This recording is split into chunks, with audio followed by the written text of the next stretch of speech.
I said, have you spoken to him? Right. He said, no, Do I have to sit up? I linked him up with another project to do with the lecturing sports cars.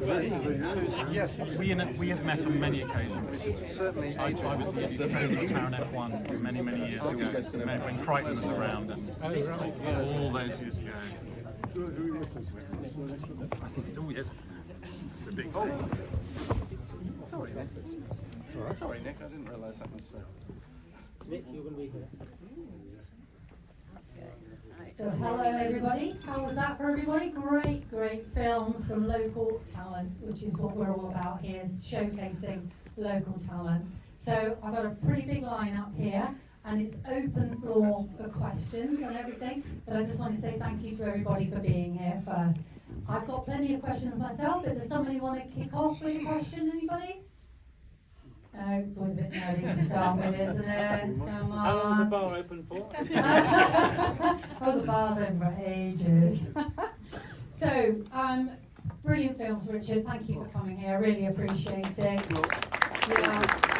great team. I was going to say, the director always takes so much credit, but without this amazing team, we wouldn't have these films. So, just to tell you. So, no, as I say, it's teamwork. Can you hear me okay? These films wouldn't have happened. I mean, these are done on not even a shoestring, half a shoestring. Sounds like a Monty Python sketch, doesn't it? And you know, the passion projects, and you don't have distributors don't pay money for short films. So to have an opportunity to put two shorts together, it's almost like a feature. We've got a third one coming called Bambola with Vivian, who's in both those films. So hopefully we can package those as a feature and then get a feature. We've got one we want to shoot in Bristol. So there's anything else. So. Richard, could you introduce everybody Oh, yeah, okay. so we know who you all are? Yeah. Well, shall we pass the mic along? Pass the mic on, yeah. Because I'll probably forget everyone's names. Okay. Name and role. Yes, you'll notice I've got a very local accent, but I am part of the local talent. Neil Basin, I'm the writer of the films. You might recognise Connor. Yeah. I'm the one in the dress. I'm John, I'm the Director of Photography and Editor of Censure. I'm the director of both films. I'm Angela and I'm the production manager and Connor's makeup artist. I'm Nick Grayson. I think I'm here as just a bit of fluff, really. But I was involved with music, thanks to AD. Nick is my bit of fluff. Yeah, so I'm AD Chivers, that is part of the music scores for both the films, with collaboration really of many musicians. Nick's involved, Caroline Dale's here somewhere, amazing cello, and there's a whole collaboration of musicians that were involved in this and called Noise in Your Eyes. Come on.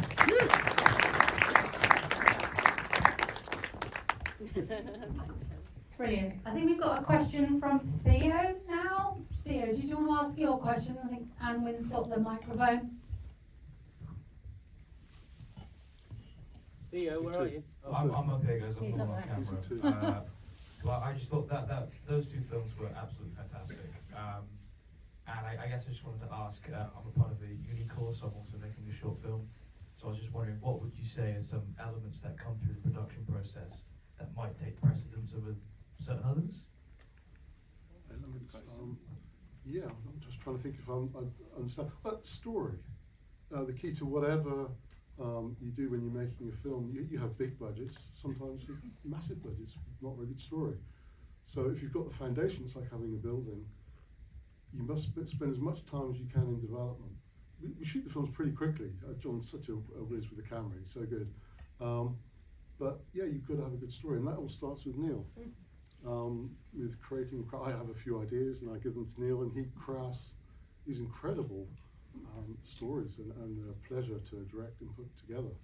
So that would be the key thing. Obviously, if you can get all the elements, luckily I've arrived at a team that I've been very lucky, but it hasn't happened overnight. It's been a long time, I've had a lot of projects fall through. Funding is always an issue. but we landed on our feet a couple times, and hopefully this is just the beginning. Thank you guys. Yes. Brilliant, thank you. Any audience questions at the moment? Hi, gentleman here in the middle. You're saying about budget. Did you So crowdfund? Matilda's got a microphone for you. Excellent. We're technically glued up here, you know. Yeah. I was just saying about the funding. Did you crowdfund at all, or No. was it all self-funded and investors? It's, No, we just didn't spend any money. No, we didn't have any. second one, a little The second one we had a little bit of little investment from the actor. the actor. Yeah. Yeah. So he had a vested interest to do his best. But otherwise, we were pretty much on expenses. That's So right. That's right. That's we it gave just shows our what time and kit for Yeah. gratis and just wanted to make it. Yeah. Yeah. I mean, it just shows what can be done, and we're there we go. We're competing against films that cost, normally shorts 50K. But I don't actually like to say in festivals how much because I wanted to compete at the top level. It's a passion project to get just some amazing artists to do this. But if you have a good project, I mean, the voice on the first film, the father is Tom Conti, massive actor. And How he did, did it. how did we get him? Yeah. Well, I had a film. Bribery. Yeah. I had a film been kicking around, had been optioned by Hollywood producers, and they wanted a bigger star, which pissed me off a bit, but because I'm a fan of Tom Conti. But Hollywood is fickle, and we stayed friends. Tom and I said, look, I've got this little film coming up. No real budget. And he said, I'd be happy to do this for you, Richard. So it just shows you. So, And now he's just been in Oppenheimer. in a hopper, that's right. Yeah, I think you've got a few bobs on. Yeah. Any other questions?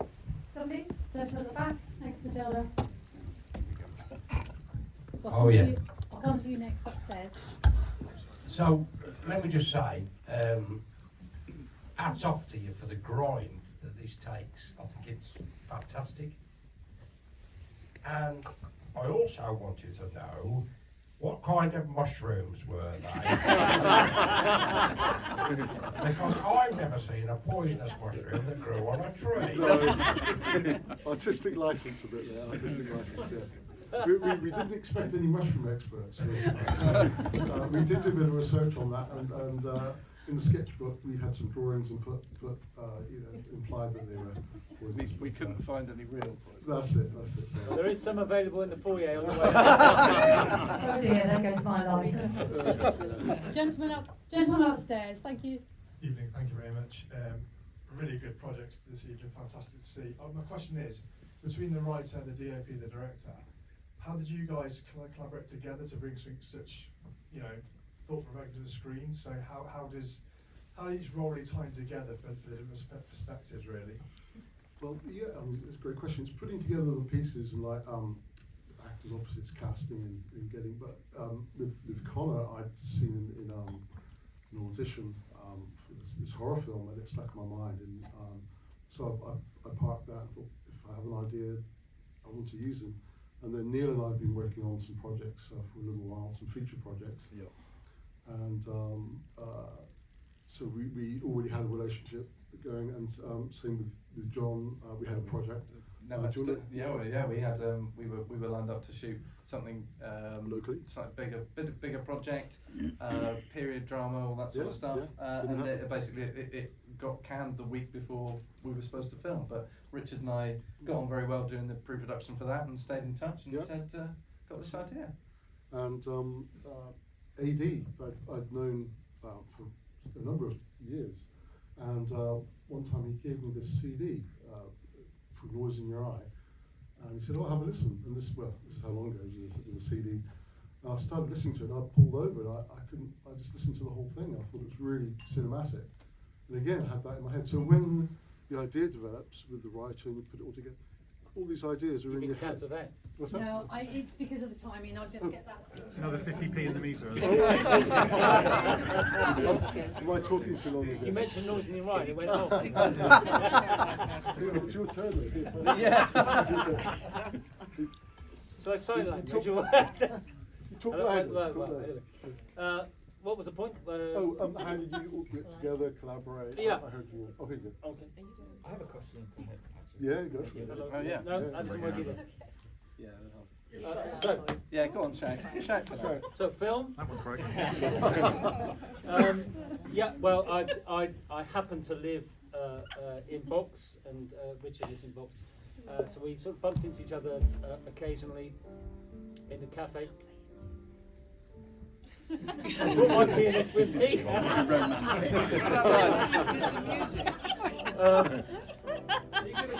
Awesome. Summertime. Anyway, we live in the same village, and I knew that Richard was involved in Disney films and animating, and I've always delved in lots of TV music. And I thought, Nick, are you doing This is pure comedy. I love it. We thought you needed a lift after Yeah. the serious film. See how that's it now. Okay, so yes, and we were Oh, hello. Oh, yeah. And so we lived in the same village. I knew that he was making. He had made these animations, etc. And I always wanted to get into film music rather than TV stuff. So I, just gave him a CD of a project called Noisy Rye, which Nick and Caroline Dale and various other incredible musicians are involved with, and we recorded in various studios. And it's very film-esque music, and I always wanted to put this to obviously sort of film. So when Richard I said, yeah, absolutely. We can either give you the music as it is, or we can adapt it or make some new music. So there was a little bit of everything in those two films. There was some music that we'd already recorded, and there was some music that we had recorded and we stripped right back to make it a completely different production. And then we made some new music as well. So that's how we got together. You have another question? You've covered it. Yeah. Yeah. Oh, okay. Oh, yeah. It was about what stage your composers came on. Brilliant. I think there's Anwen got a question. Hello. My question is for Connor. And what drew you to the project, and how did you sort of like prepare for the role and get into character? It's a very good question. I think, well, Richard spoke to me about the project to begin with, and we kind of threw a few ideas around, and obviously with Neil as well. But I think it was when it started getting really dark and really quite controversial that I was properly drawn to it, and I think that the extremes help with, it's such unfamiliar territory, but you find different like bits of music. I think Richard or John, I forget which one, and I don't want to miscredit either of you with it, but they suggested a song, so I use a lot of music and everything, and there's a lot of darkness involved in Aaron's mentality, and that's quite hard to relate to. I think it's just pulling things from your own past that you could hope would be vaguely near to that level, if that makes any sense. You mean you're not a frustrated transvestite? I'm not frustrated. It's my dad, if no. No, but it was the second I saw the script and I saw what Neil had sent through. It was incredible. It was so exciting as an opportunity, and there's a real amount of depth to it that there's a lot to grab onto with that, really. Very exciting. Lovely, thank you. Any other questions from the audience? Lovely, there's a gentleman up the back there in the second row. Hello, yes, you mentioned there's a third film. Is this like a Cornetto trilogy? Is it going to be a similar style, or are you going to veer off somewhere else now? We've seen two films that are very much in the head or psychological, if you like. Well, it's interesting. It's a bit like I was good friends with Gary Kurtz, a Star Wars producer years ago. They had no intention of doing more films after that, but once you get going, somehow the second one does connect to some of the mental health issues, and the third one actually will be from the female perspective. Yeah, so it will be very much a trio. It wasn't planned that way. It sort of just happened organically. Any questions? Oh, lady just down here. I don't need that. I just want to ask, as the only lady on the team, I want to talk to the lady. Hello. Just tell me, what were they like to work with and did you enjoy it? Yes, I am the token woman on the screen. Actually, that's a complete lie. I've never had so much fun, to be honest. They're always so collaborative, generous with their time. We're quite familial now, I think, now that we've worked together enough. And I'm really lucky that they have completely let me just own everything that I do with them. So I did some assistant directing work with in the first, kept things on time, and also, you know, as a mother of three, I find it really difficult anyway, being able to work normally in any kind of film, and saying that I've just come off a 2-week film shoot, and my lovely husband, who with the camera here, took all of my children for that time, so it can work both ways, guys. It can, and he's very supportive. Oh, sorry, I'm not used to this.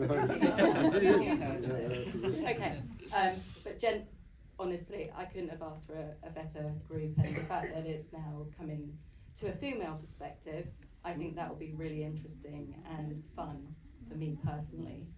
So yeah, just a personal thanks to all of the crew for putting up with my scheduling and organising and poking.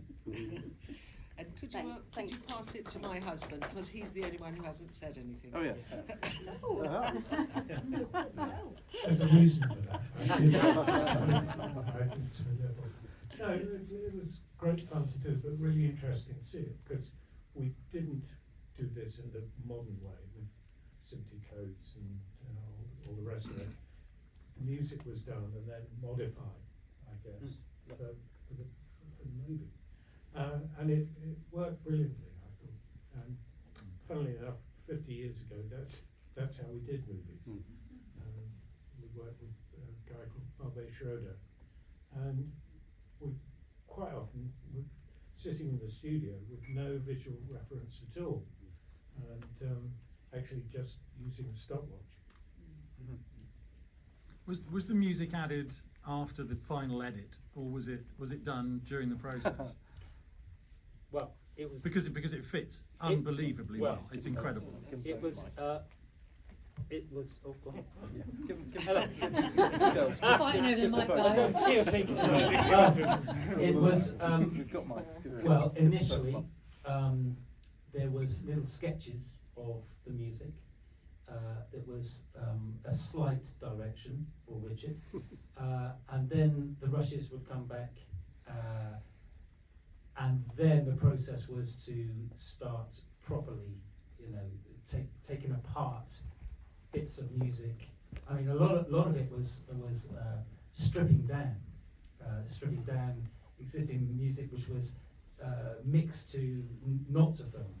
So it's a very interesting process there, where you have an idea of, without the visuals, a mix, a traditional mix, if you like, of having everything in there, the kitchen sink, and then suddenly the rushes come back and literally go, oh yeah, the piano needs to come out, the guitar needs to come out, the bass needs to come out, and so stripping it down, and then it becomes a completely different beast. And then absolutely the final. It was a to and fro from John. Yeah, it doesn't help when the editor changes the order of scenes after AD's done most of the music. I remember that. That really doesn't help. But there was a to and fro of working with. Yeah, you take that. Before I switch up. And then it really was a matter of making all the transitions completely fit, and that was a proper joy. And I must say, there's one thing in general that I'd say here, is that the process of the filmmaking, the music making, is an utter joy, and that's an important thing to really have for any project, any creative thing at all, whether it's writing a book or whether it's painting, etc. Is having the joy of the process, and certainly the music process for Caroline, Nick, myself, and many other musicians that were involved. It was an utter joyful experience, and hanging together and responding together. And there's certainly filmmaking as well, having these guys that a certain location was actually my place. And it was a proper joyful experience. I mean, obviously there's moments of tension, which is part of the process, but in general, it's a wonderful medium to be involved with. This gentleman here with a question. Just a quick question, AD. Yeah. There was this kind of like metronomic pulse on the first film. Could you just use the mic, because otherwise the people upstairs can't hear? Yeah, I'm saying there was this kind of metronomic pulse in the first film, and I wondered whether you sampled an LP record playing out. Well, AD that one. This is a trivial question, I know, but Swapping back and forth. yeah, actually, that's not on. Just switch it up. I can see it on the video, right? Oh yes. There you go. Well, actually, again, there's the various processes, and obviously there's a lot to do with sampling and real playing. Most of this, the sound that you heard, most of it is proper real playing. Sure. And so some of the in fact Nick asked me, because we recorded this quite a long time ago, and then of course 2 years later or 18 months later you sort of see the finished product, and it's like, oh, did I play this? And so all the drums, or certainly some of the drums, was replaced from the original idea, which was a kind of MIDI metronomic, and then with the tom-tom work that we recorded, replaced. So it's much more organic, and it becomes more alive, in my opinion. Gentleman in the corner. Oh. Thanks. I wanted to ask Neil something actually. I'm interested in the writing process. Once, I don't know whether you and Richard first of all discussed the story that maybe Richard had or you had, but thereafter, what was the bouncing backwards and forwards with the script to bring it down to what you thought? It was very different on both films, to be honest, because when Censure came in, I think Richard and Connor collaborated, and there was like a 4-page foundation to work from. It was quite minimal what we had. Yeah.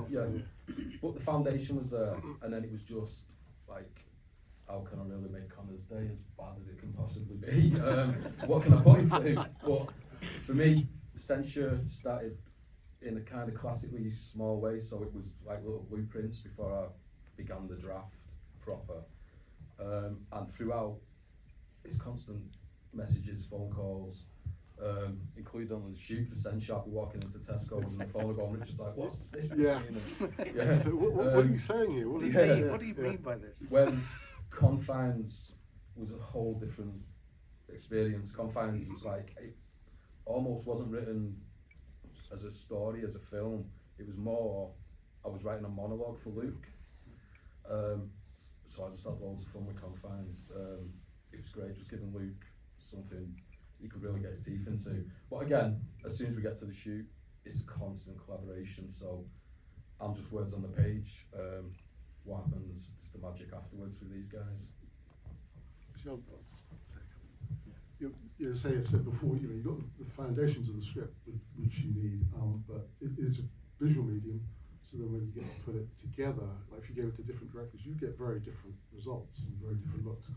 I mean, the monologue is, I couldn't write like you did. It was so well written. There was a tiny little bit of exposition that I don't like heavy exposition, and a lot of the big Hollywood films actually they play to a lower common denominator, and I can know exactly what's happening each time. We have this amazing script, but it is, I had to come up with visual things just to create other interests. So it's just not a guy in a box. So the visual things were the skull that represents loss, and the crow that's guilt.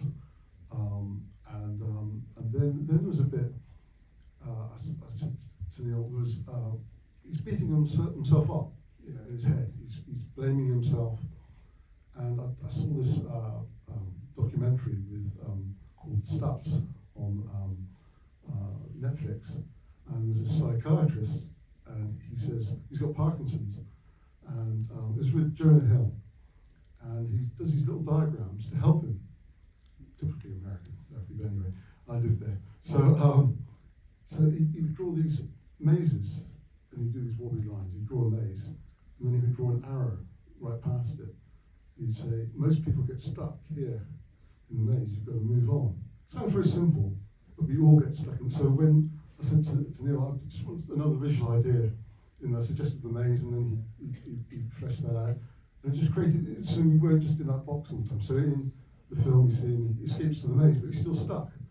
And eventually he breaks down and he gets out of it again. So it's very organic, and there's no single way of doing it. But of course, there's I read all the books on script writing, Robert McKee, Story, Sid Field, Blake Snyder, Save the Cat.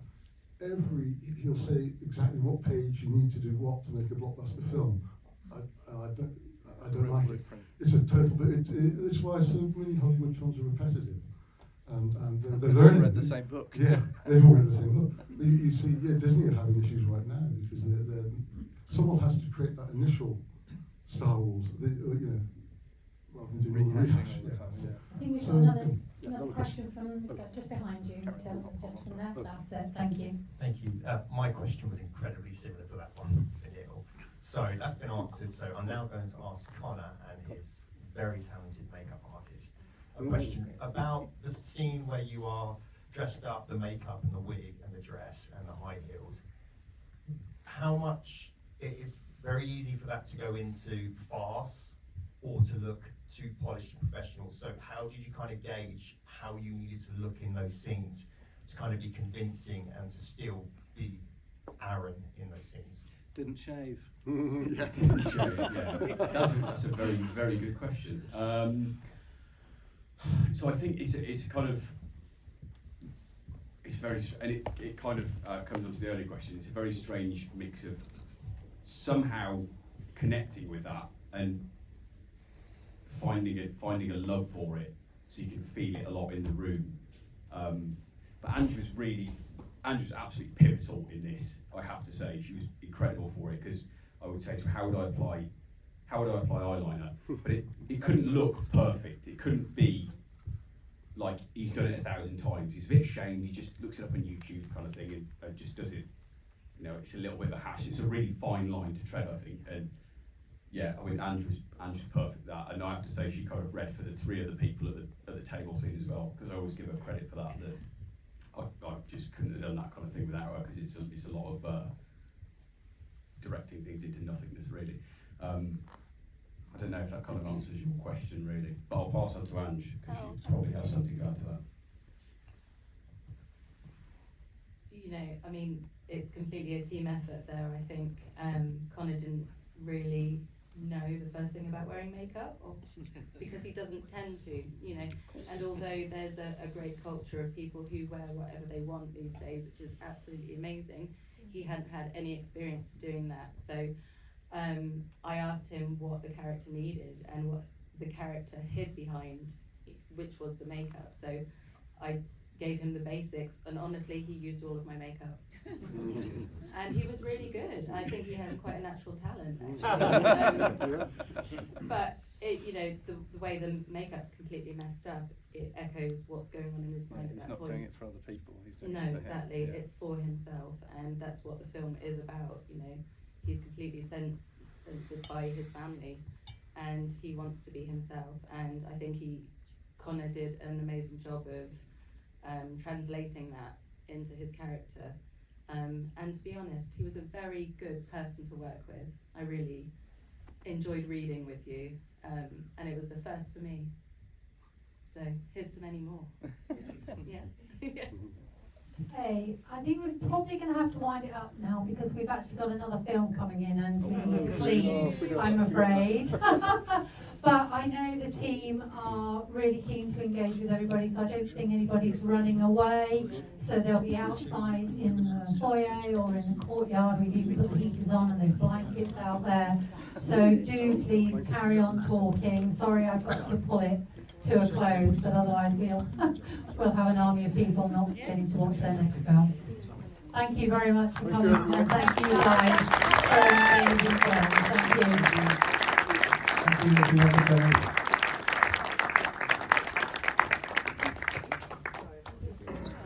Thank you.